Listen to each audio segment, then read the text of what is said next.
and welcome. Thank you so much for joining me today. Past week we heard about the loss of David Berglas. I'm going to try to post this as soon as possible. Mexi reached out to me again. Fortunately, this time for me, it wasn't a shock. I remember when he told me about Scott Alexander, I just could not believe it. But we've lost another great, and the great is David Berglas. David was born July 30th, 1926, and he passed away November 3rd, 2023 this year. As I record this, it's still early November. It's actually the week that he passed, and I wanted to do a little bit of a tribute. Now, most of you probably won't be able to get your hands on this. It's not really available anymore. I think it's still available on eBay and other auction houses. The Mind and Magic of David Berglas. If you're interested in David's life, this book begins at the beginning, when he was born. It gives you an entire biography, and it takes you through his development in his career, giving you all of his magic. It's just an absolutely indispensable book. I did want to share with you some things out of the book, though, that again, you might not be able to access. These are biography things. By the way, the book is filled with fantastic images. So it's really, I mean, if you are interested in mentalism, if that is your calling, or if you think that mentalism is going to play a role in your career development, then you probably should look for this book if you don't already have it. There's an introduction by Uri Geller, there's an introduction by Paul Daniels, and there's a foreword by Jim Steinmeier. And the book is written by David Britland. He's more or less the biographer here. But I wanted to share with you some things out of the biography. David Berglas has been performing magic for over 50 years. His career as an entertainer has encompassed nightclubs, variety theaters, radio, television, during which time he mystified audience and has been acclaimed by his peers.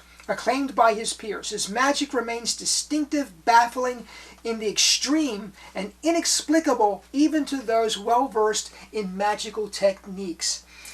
Some people have referred to him as the father of modern mentalism. Of course, Adaman was before him, Dunninger was before him. All these people were before David Berglas. But David Berglas brought something different to the table. Darren Brown has been described as a great wave in mentalism in our current time.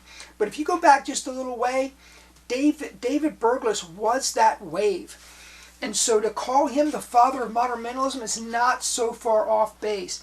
I'm going to talk a little bit about Canasta too, another highly influential person. But getting back to David Berglas. David Berglas was born on July 30th, 1926. His father, Alfred Berglas, the youngest of 4 brothers and 2 sisters, ran the family textile business, empire really, as they had factories throughout Europe. Now that gives you a little setting. I want to go over to the issues they had during the war. Let's see. Here we go. David's family lived in many different European countries, but in the 1930s, they found themselves in Germany. Just at the time Nazism took hold, life became difficult. Now this is a Jewish family, right? So here they are living in Germany in the 1930s. Life becomes difficult, no kidding. They moved to Holland in 1933, but were persuaded to return to Germany a year later. The situation did not improve, and in 1938 they left for the last time. The family dispersing to different parts of Europe. David's mother, Emmy, took his younger sister, Gabby, to Holland. His older sister, Ellen Ruth, went to Switzerland, while an 11-year-old David Berglas traveled by himself to England. He was met at Victoria Station in London by a business friend of his father's who took him to a co-educational school in Surrey called Frensham Heights, where he became a boarder. So that's how David Berglas came to be in England.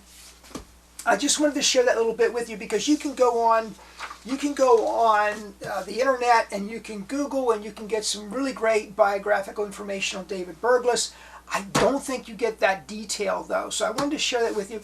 The book, by the way, is filled with that kind of detail, not only on the life of David Berglas, but also on his magic. So definitely check that out if you have the opportunity to. The Mind and Magic of David Berglas, as told to or as revealed to David Britland, with illustrations by David James. So back to the biography here. He escapes from Nazi Germany. He's 11 years old. He's now living in England.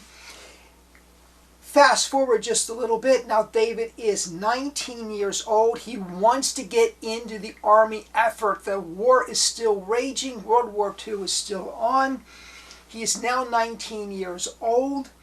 He becomes he actually enlists in the United States Army.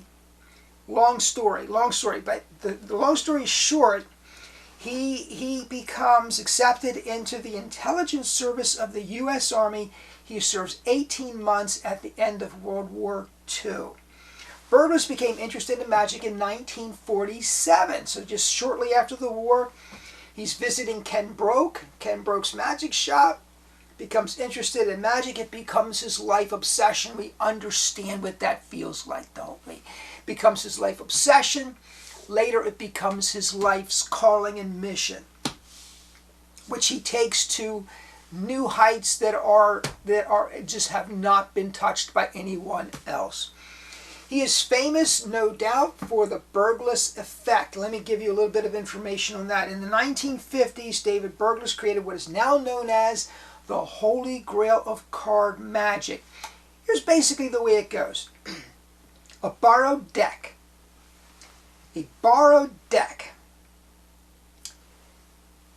Spectator, participant names any card in any position in the deck. King of Diamonds, 25. Cards are counted down. The King of Diamonds is at 25. Any card at any number. It first became known as the Berglas Effect by Jon Racherbaumer in his 1984 book, At the Table. Now, a little bit of television history here. John Canasta recorded his first television show for the BBC in 1951. In 1954, David Berglas was on BBC. David Berglas was doing television shows. Now, David Berglas really laid the foundation for many who came after him.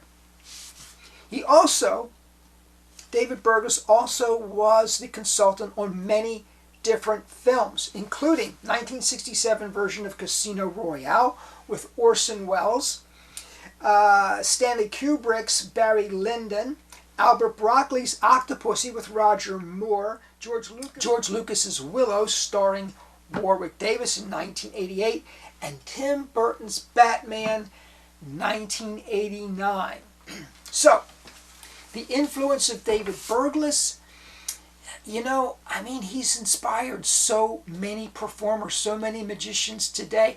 Many name mentalists will look back on him as their inspiration.